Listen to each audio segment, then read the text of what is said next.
Sega.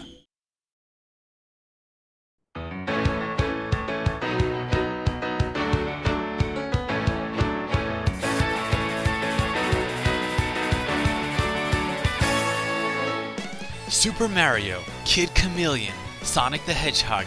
Since the dawn of video games in 1993, these three characters have dominated the field with their powerful personalities. And while Sega's console legacy died with the Dreamcast, the company's iconic blue hedgehog didn't.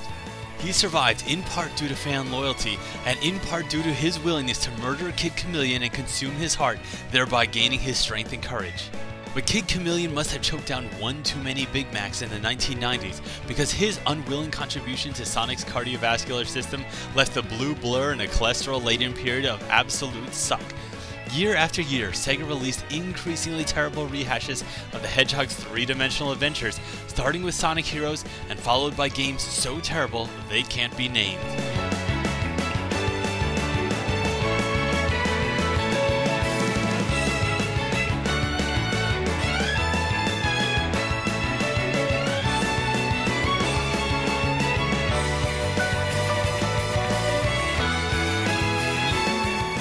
Sure, in the interim, Sega had a few successes with Sonic, primarily in the handheld arena. Sonic Advance and Sonic Rush breathed new life into the spiny, speed-addicted mascot, but a real revival was nowhere to be seen.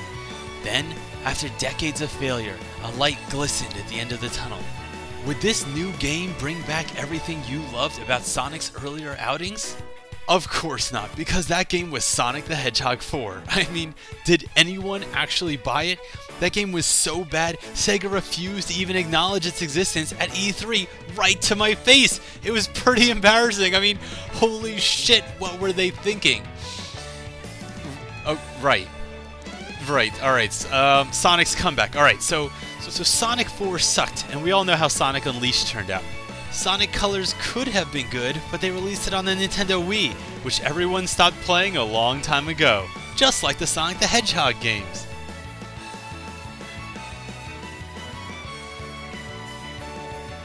Finally, Sega released Sonic Generations, a game which promised to break the so-called Sonic cycle. There would be no guns, no playable side characters, and absolutely no cats with fishing poles. The game would supposedly balance classic platforming gameplay with a more refined, modern take on Sonic, which mainly consists of hold the boost button the whole level and fall to your death at the last second anyway.